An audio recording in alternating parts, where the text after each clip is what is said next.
I guess this is sort of my last official sort of brown bag as a deputy CIO here at Case Western Reserve University. So I'm excited actually just to, and I think what I want to do is sort of recap, today's presentation, or basically use today's presentation to sort of recap in many ways to celebrate kind of what's been done over the last sort of 10 months as part of the centralization effort. It's been really significant, and everyone in this room has contributed to it at one way or another. And I thought this would be a good sort of transition. And then, Roger Bielefeld will really be taking over the centralization effort from this point forward. And so we'll kind of use today as a bit of a transition. And so we will use the first portion just to kind of recap, and I don't want to belabor, but I think it's important. One of the things if I can leave as a takeaway for the organization is that we have to find ways to kind of celebrate, right, sort of what we all do every day, because you all do a tremendous amount of work, and we need to make sure that as IT professionals we kind of recognize it and take on more sort of a positive culture in serving the institution. So let's take a look as far as what we've been able to accomplish up to date. So 50 IT professionals have been sort of consolidated or sort of moved into sort of the new UTech organization. And we've got probably about 23 or so folks that are left. The team that's been working on the server moves continues to make significant progress. I'll provide some updates on the numbers there. I think 41 servers have been moved, so you can see that those efforts are starting to accelerate a bit. And then we're working through the notion of a skills inventory, and I'll talk a little bit more about that here in a few minutes. So we know our goals. We should kind of continue to remember to sort of repeat these as often as we can. So basically paying appropriate attention to the university's security and business continuity.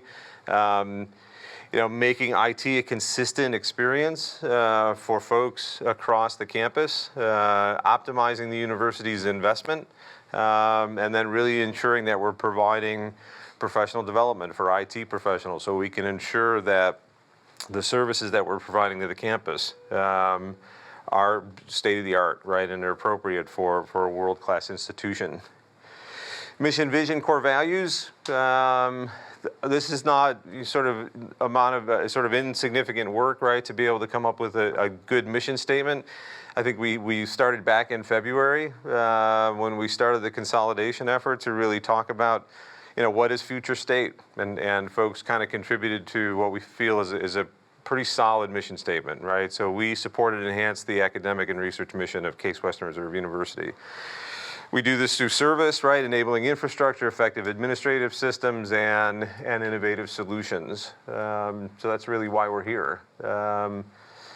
Preeminence, we've talked a lot about that, right? So how do we sort of move IT at Case Western Reserve to this notion of leadership, right? To where, we have a long history as a university of innovating in the IT space. A lot of the way that we've been approaching this centralization effort has been pretty innovative. So it kind of keeps with our legacy that's been around for a good number of years.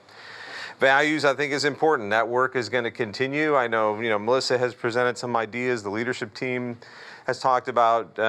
We've actually had conversations about how do we actually sort of integrate these core values, right, into the culture. So it's something that we as an organization sort of appreciate, right? The need for adaptability, right? That's kind of the reality of what we face almost every day as technologists, is how quickly things move and change, and how oftentimes the institution needs us to be able to move and sort of adapt, if you will, and sort of move in a direction, very quickly.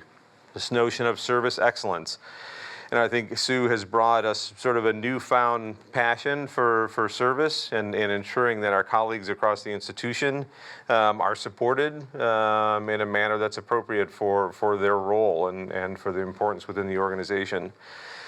This notion of collaboration, right, and the fact that this, in fact, in many ways, this represents how IT is sort of fundamentally changing, right? We can't really be sort of back office anymore, right, in supporting the campus. We really have to be out in and amongst the campus, kind of working with them. the importance of innovation, recognizing the fact that that's something that we try to bring to the university every day, and then the fact that everything that we do, right, we try to do with the utmost integrity.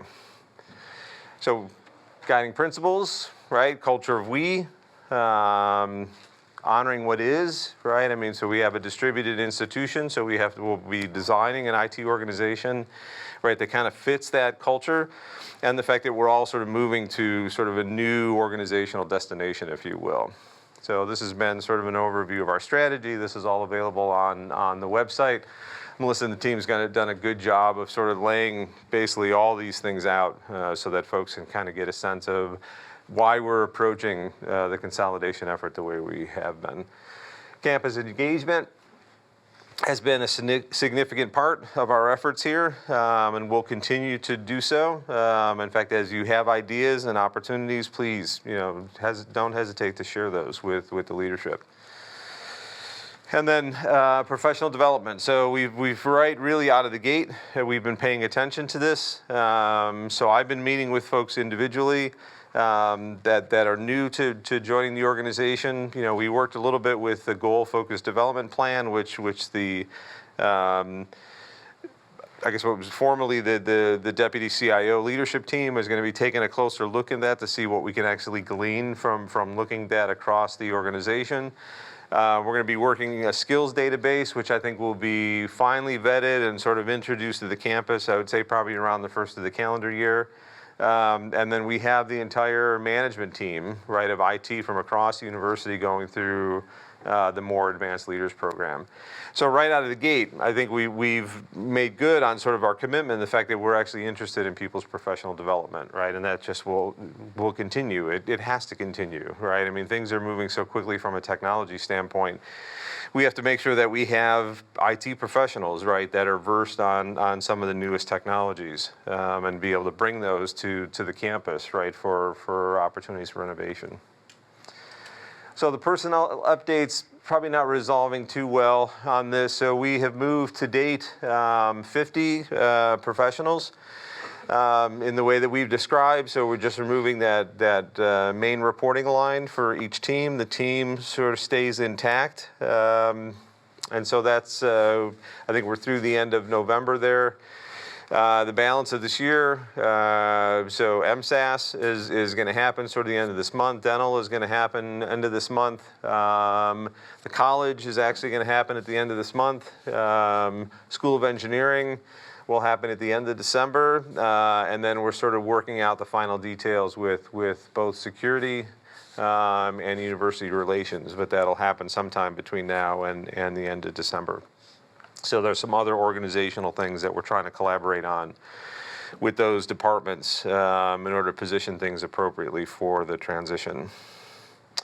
So service management, John continued to sort of facilitate that effort with leaders from across the institution, really to kind of get a sense of what does service management look like. I think we all agree that we should be working off the same sort of process and methodology and platform. There are still some details that have to be worked out on how that actually gets executed.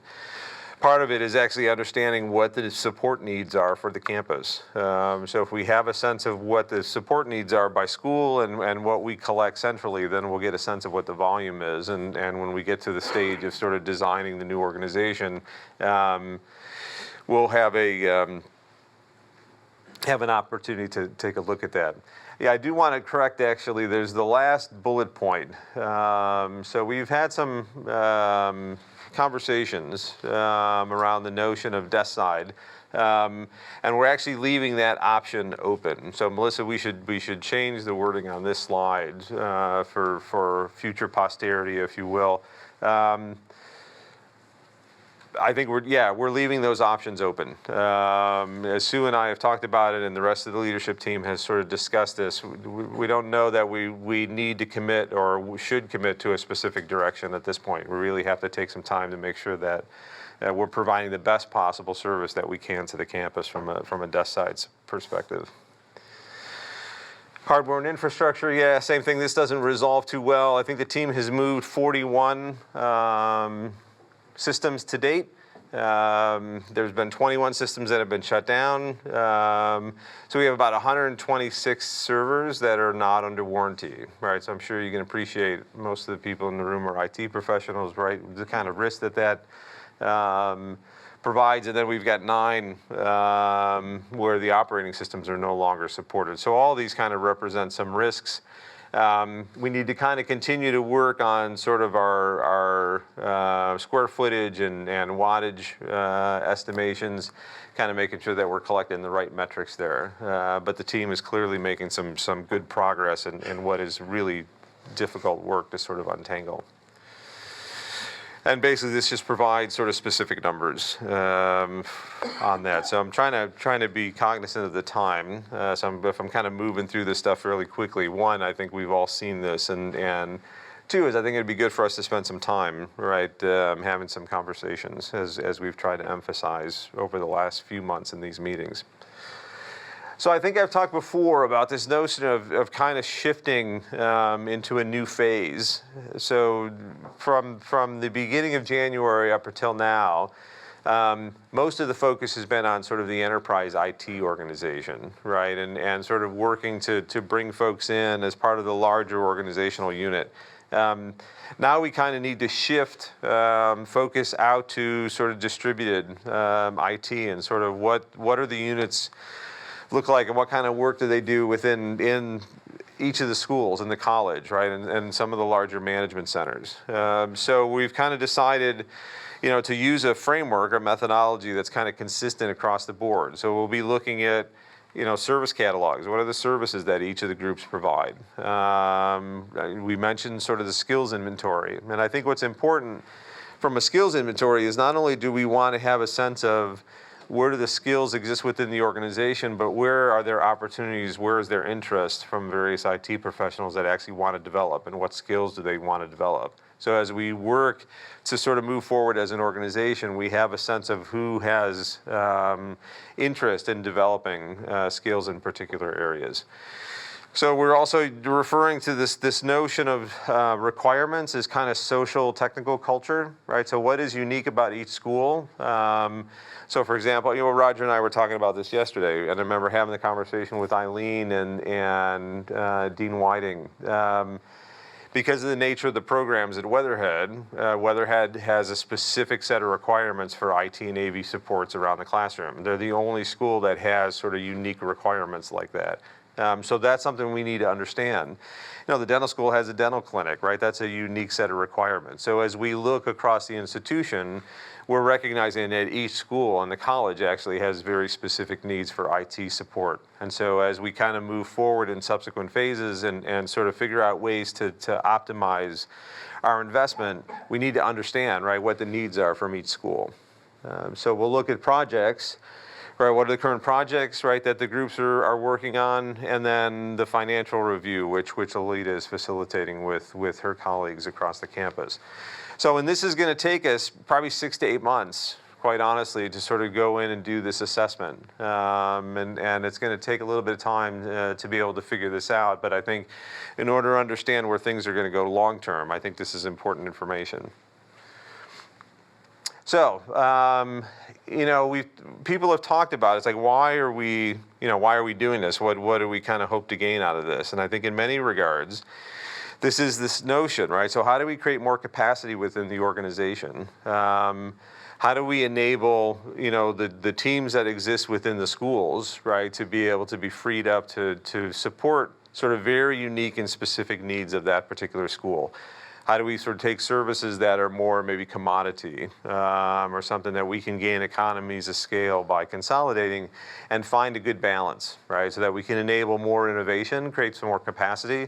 I think we would all recognize, as we've said in the past, we could do a lot more working together, right, than what we have historically been able to do independently. And I think we all recognize that there are some potential capacities that could be gained by redundancies that exist across the institution. So those are the things that we're going to look at, and quite honestly, this is why we're working this particular initiative and what we hope to gain out of it as far as a long-term goal. So what we thought we would do is actually spend some time today, as we're in a bit of a transition, and I'm going to, sort of pass this over to Roger and kind of let him facilitate. What are the next set of conversations we should be having, right? So we have these updates. We're pretty much through with this first phase, which was, moving the reporting lines and kind of getting everybody sort of under the UTech umbrella. What are the next steps? What are the next things that we need to kind of focus on? What are the next set of conversations that we need to have as IT professionals? So I'm gonna pass this over to Roger and kind of let him take over from here. So yeah, as Mike and I were talking about this brown bag series, and with all the great work that's been done here, what do we do coming up? So the bulk of the centralization effort in terms of moving personnel should be completed by the end of the year. I think we have a few situations, mostly in the medical school, maybe entirely in the medical school, where there are individuals within departments. We have more conversations to be had there. But I think one question that Mike and I have talked about is, what do we do with this particular set of conversations after? I think we'll assume that December we will not have a meeting like this. You won't be here. I'll be on vacation, so most of us will be doing other things. So the question is, how do we resume in January? Do we resume in January? I'm kind of assuming yes. Assuming yes, how do we resume? What conversation should we be having? And who should be the participants? I think to date it's been basically open to the campus, because it is of interest to the campus what's happening here. Once we get into January, when basically the first phase of centralization has occurred, do we continue that way? Do we have it closer to a UTech all-hands meeting? So what do you think? We have a microphone. We have a tossable microphone, I heard. So since we're on TV here, we want to make sure we catch everybody's comments.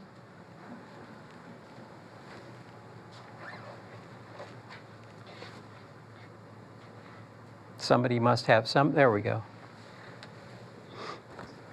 Hi, Roger. My name's Mark Tennant. I work over at the med school. I think I'm one of these ancillary people that they don't know what you're going to do. Not ancillary, but just not part of a larger organization. But so, I mean, as far as next year goes, I mean, are we going to kind of know where we're going to be at us over at the medical school? I mean, that's the conversation I know that I would like to be part of, or at least just find out. Because I really, I mean, the medical school has moved over, right? But we haven't even heard anything. I know some of the folks on our floor, I know they're grant funded. I really don't. Right. I think I'm department funded and so forth. Just to know how those conversations are going to work. Right, and those are the, in my opinion, I think Mike would agree with this. Those are the most difficult situations that we need to think about, because in the case of in the case of medical school as well as the other schools, there are well-defined IT organizations that are school-based.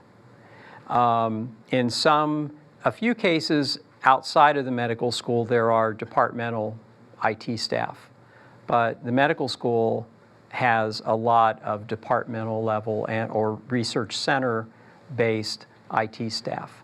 So that's something, and I don't think we've met before, but I have, one of my past lives was in the medical school, so I know it pretty well. I know how things work there. And those are going to be a lot of, I think, individual conversations to find out if somebody is working, if somebody is working basically as a desk side support technician within a school, we look at that. On the other hand, if somebody is highly integrated into a research program or a research center, probably look at that a lot differently. So I don't think there's a set of rules that we would just say, A, B, or C for each of 10 questions and then come up with an answer. So we had initial conversations with, I know Jonathan Haynes, and I don't know if there have been any others over there. There's a couple scheduled in the next couple of weeks. Okay, so Jonathan has a lot of responsibility. He has a department that he's chair of, but he's also director of the ICB. So there are different people involved in different aspects of IT there. So we need to really look at that, really make sure we come to an agreement that works for everybody, including the individual IT staff.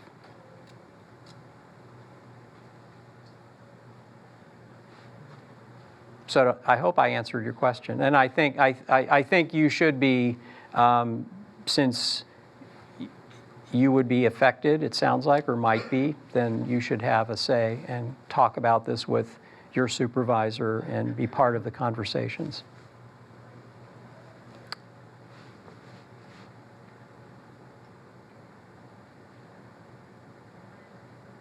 We have to ask our own questions? Is that how it works?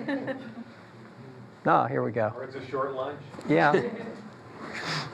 It seems to me the next conversation we need to start having is around aligning staff in the new organization. And I know maybe we need to gather some data first, but I know in the law school, we have areas that we're filling because UTech is deficient and doesn't have enough staffing in that area. We now, if we're all centralized, distributed units may have more staff than is needed in certain areas, and I think we need just to have the hard conversation of how do we realign everybody to meet the needs of the university's IT, which certainly in some areas is short and maybe some areas is a little bit heavy. And probably that conversation would have to be a smaller group. I don't think you would have everybody, a community, the whole community come together for that. We need to probably figure it out in a smaller group. So your suggestion is that as we go forward, this turns into I'll call it a UTech all hands, so input from everybody who's part of the new organization. Yeah, I think we have to realize or understand that the answers are going to come from everybody. Everybody should have a contribution. Everybody has ideas. Everybody has insight.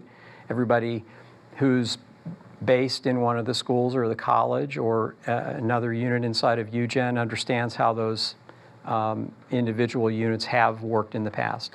And then we need to put our heads together and figure out, all right, what of that do we really need to preserve, to what Mike was saying earlier about culture, and what of it can we change for the better for everybody?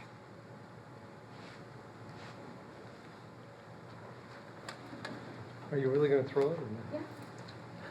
I think if I may, I think one of the opportunities here is this notion of sort of creating capacity. Just to pick up on Tron's point, right? So, say we have 5 individuals across the campus that are doing some work. I don't know. You can kind of fill in the blanks. That could actually be done by 2 individuals, right? So. We have capacity that will allow basically those individuals to be able to pursue something new, right? That's why professional development has been sort of an important part of this. So there's a lot of technologies that we're all probably aware of that we would love to be able to have folks sort of on the front edge sort of working on these things. And so how do we create capacity as an organization to do that? So I think the scenario that Tron just described is one of those potential opportunities, right? So where can we create capacity? Because remember, Sue has said this from the beginning, this is not like a budget cutting, sort of cost saving exercise. This is optimization, right? So how do we find capacity within the organization to be able to enable more innovation and give people the opportunity to pursue something in their career that they would love to do? Many of the folks that are on our teams that have been around for a while, we're the ones that did the innovation like 20 years ago, 10 years ago, right? So we're kind of tapping on their experience to kind of do this again. And so if we can create capacity within the organization to do so, I think that's actually pretty compelling. I'll just add quickly. So as you may know, I lead the research computing part of UTech, and some of our most valuable people in that little piece of UTech have roots in other parts of the university, and that's been extremely important. So I'm hoping that going forward, at least for my area in research computing, that wherever an IT person's reporting line is, whether it's UTech or not, that we boost those relationships up and really are able to do things that support the research mission of the university, which is, if Tina were here, I think she would agree the same thing in terms of teaching and learning, because IT staff who are out there working very closely with faculty understand what those challenges are every day. And I think those relationships are really important going forward.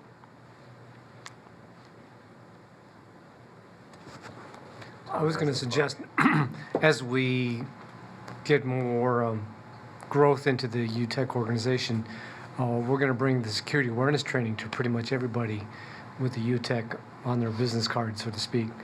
But I'm also interested in having a conversation about how much all the UTech staff can convey or help any user in any case. And I'm thinking about the Think Geek t-shirt that says, "No, I will not fix your computer."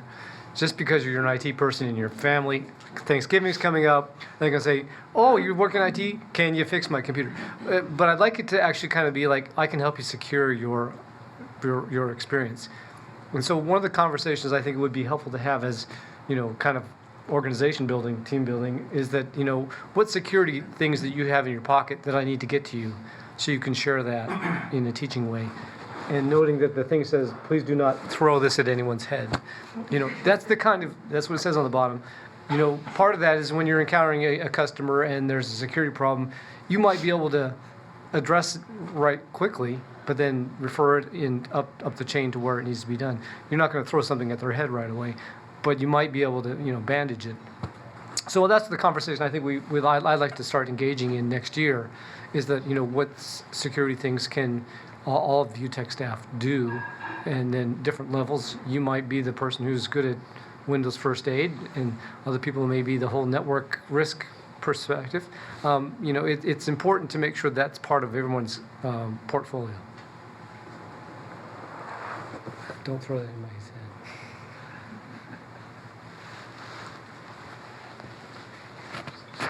Other thoughts, comments, suggestions? Oh, here we go. Didn't even have to throw it. That's right. I guess to pick up on Tron's comment about aligning staff to make sure the needs across the campus are met, the teams that have moved into UTech, to this point, I know the goal was to change the reporting lines and move us in, but I think there's still a lot of work to be done to kind of align systems and processes and best practices across the campus as well. I think that's largely what Mike was alluding to with the work that's going to take 6 to 8 months. Right. All the Yeah. different pieces will play into that. The service catalog, Right. the skills inventory. Right. We're building towards that, but it's definitely a continued set of conversations around that. Right.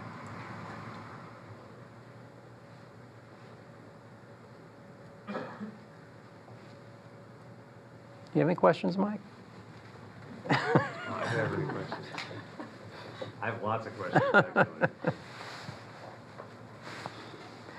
So it sounds like, oh, Matt, go ahead, please. So I think it's important to document the skills inventory, our current services, right? It's also will be helpful for people to know where are their opportunities, right? So if they see an opportunity, if we all work together at saying, here's where there's an opportunity for somebody to help in teaching and learning, or a mobility strategy, or things like that are items that have been on our list for many years that we haven't got to. If the whole division's aware of that, it'd be more apt to try to get everything documented, get the skills assessment, and say, hey, I'd be interested in doing that.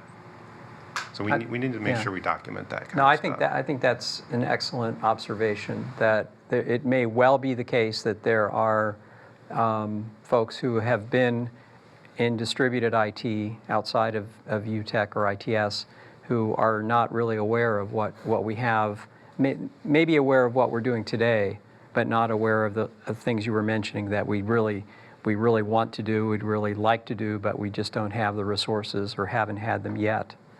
So does that resonate with folks, that there's kind of, maybe we can do a better job of elevating that awareness and those potentials?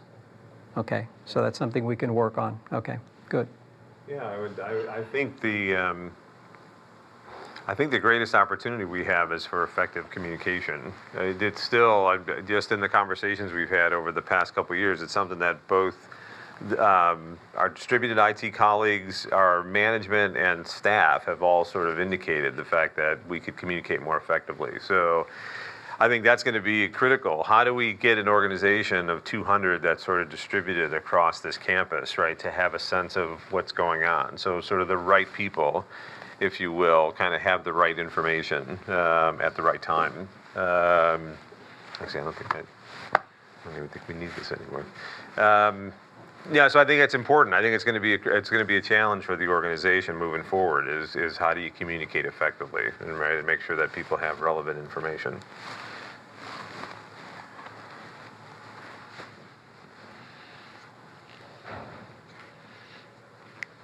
So I'm going to ask if Kristen or somebody, where are we on the skills inventory? Is that something that's pretty close to? Done. Okay. There's that one. Don't throw it at her Don't head. throw it. I'm a klutz. You don't want to throw it. The skills inventory is done. We tested it last week. I'd like senior leadership to take a quick look at it. We're not going to just send an email out to folks and say, here, complete the inventory. We'll be scheduling sit-downs with folks just to sort of walk them through how the form works, guide them through the process of completing it. Once the form is completed and we have a sense that the data is fairly, I guess, holistic, we'll work that up into some sort of reporting dashboard. The idea is that anybody within UTech can query the inventory to find out areas of interest. So if I want to find out if there's anybody interested in business process, I can query the entire division. It's not just locked down to managers. So. I think there's an aspect of it that I think is fairly unique as well, in the fact that it allows individuals to sort of rate their proficiency at a particular technical skill and also rate it as a 0 if it's something that they're actually interested in developing. So it'll give us some insight almost across the entire organization. You know, I don't know, name the skill, right? Who sort of wants an opportunity to sort of develop in that particular area. So I think that's fairly unique in the fact that we'll get some good insight into some needed professional development.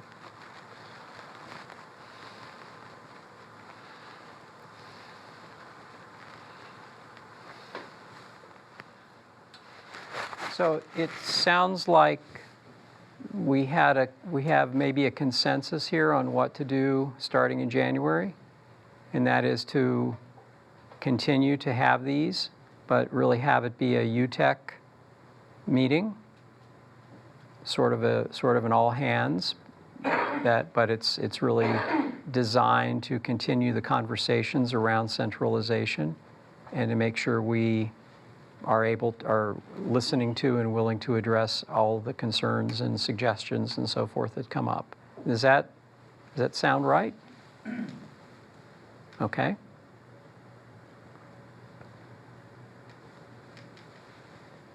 Anybody have any? I don't want to be negative here, but does anybody think of any like giant obstacles in the way of what we'd all like to have done in a year or so, or two, whatever it takes?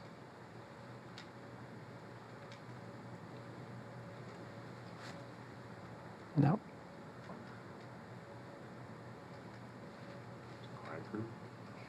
Very quiet.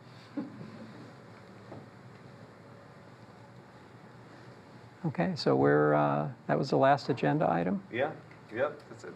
So provide an update and give everybody a little bit of time back, perhaps. Okay, so I think there is a going away party for you. When is that, next week? It's Monday. Monday?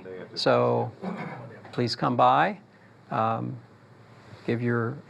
right now, let's all wish Mike success in his new position. It's quite a move. Thank you.